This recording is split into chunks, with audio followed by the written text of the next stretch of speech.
सौरमंडल में सन के बाद दूसरा और अर्थ का पड़ोसी प्लैनेट वेनस एक बहुत सुंदर और शानदार प्लैनेट है, पर इस प्लैनेट का ये खूबसूरती बस देखने तक ही सीमित है। असल में प्लैनेट वेनस बहुत ज़्यादा खतरनाक और रहस्यों से भरा हुआ प्लैनेट है। अपने इस वीडियो में हम बात करेंगे वेनस के खतरनाक, रोमांचक और चौंका देने वाले 10 रहस्यमय फैक्ट्स के बारे में। तो बिना ज़्यादा वक्त बर्बाद करते हुए चलते हैं वीडियो के शुरुआत पे।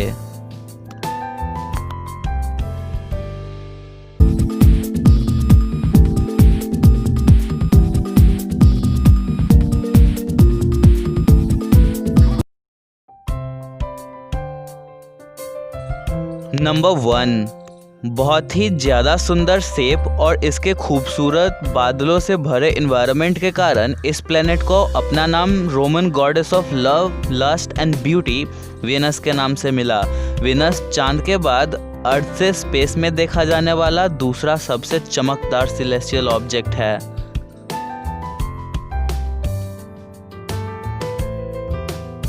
नंबर 2, डायमेंशनली अर्थ के ही समान होने के वजह से वेनस को अर्थ का सिस्टर प्लैनेट भी बोला जाता है।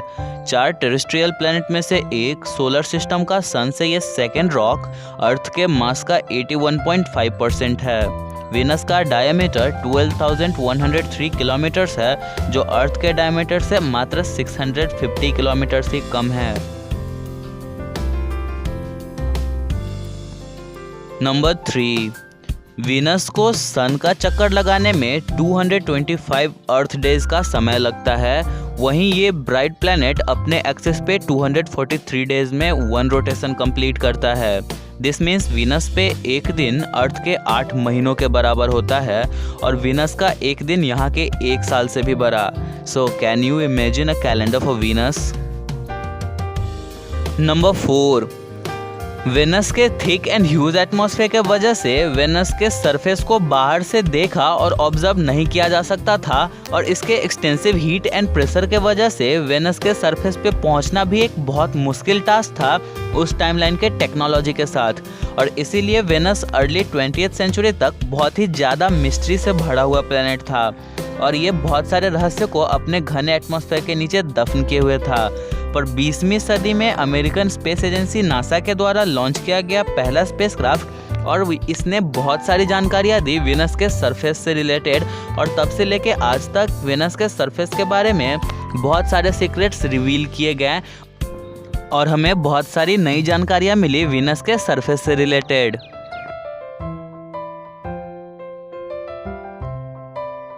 नंबर 5, एस्ट्रोनॉमिकल डायरी में नया दर्ज हुआ डिटेल्स के लिस्ट में शुमार वेनस के सरफेस की बात करें तो इसका क्रस्ट मेनली सिलिकेट पार्टिकल से बना है, वहीं इसके मेंटल में आयरन की अधिकता है। वेनस के इंटायर सरफेस को 2 कॉन्टिनेंट में बांटा गया है। ब्राइट प्लैनेट का सरफेस पे न जाने कितने एक्टिव वोल्केनोज हैं। ये वोल्केनोज इतने विशाल हैं कि एक वोल्केनो हजारों वर्ग किलोमीटर में फैला हुआ है। वीनस का मैग्नेटिक फील्ड इसका खुद का न हो के सोलर विंड्स एंड आयन के इंडक्शन का रिजल्ट है। नंबर 6, वेनस के चारों ओर कार्बन डाइऑक्साइड और नाइट्रोजन से बना एक विशाल चादर है, जिसके वजह से वेनस के सरफेस को बाहरी अंतरिक्ष से देखना असंभव है। वेनस को लपेटे हुए इस गैस के महासागर के कॉम्पोजिशन की बात करें तो ये 96.5% कार्बन और 3.5% नाइट्रोजन से बना हुआ है।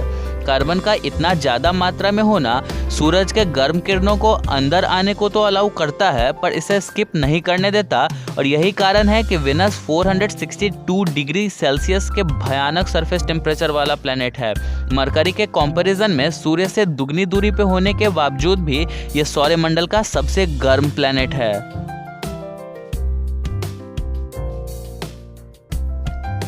नंबर 7, भीषण गर्मी, वायुमंडल में CO2 की अधिकता, बंजर सल्फ्यूरिक सरफेस और हजारों के तादाद में वोल्केनोज। ये सब जानने के बाद भले ही हमें वीनस पे जीवन होने की परिकल्पना करना भी असंभव लगता हो, पर सच तो यही है कि वीनस पे भी कभी ना कभी लाइफ था।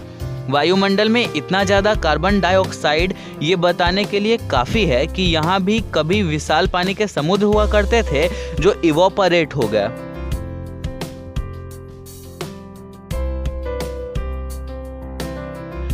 नंबर 8, हमारा अर्थ और बाकी के सारे प्लैनेट्स अपने एक्सिस पे काउंटर क्लॉकवाइज रोटेट होते हैं, पर वेनस इस मामले में सबसे अलग है। अपने एक्सिस पे वेनस क्लॉकवाइज रोटेट करता है। वेनस के अनयूजुअल रोटेशन एक बहुत बड़ा रहस्य है जिसके होने के कारण का कोई साइंटिफिक कॉज का पता अभी तक नहीं चला है।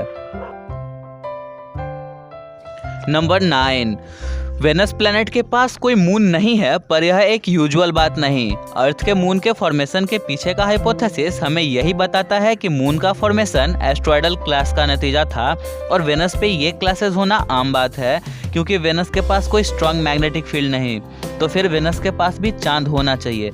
एक हाइपोथेसिस है जो कुछ हद तक हमारा ये डाउट क्लियर करेगा। Let's discuss that in next fact. Number 10, कहा जाता है कि वेनस के पास भी कभी मून था और वेनस का मून भी अर्थ के मून के तरह कोलिजन के कारण बना हुआ था।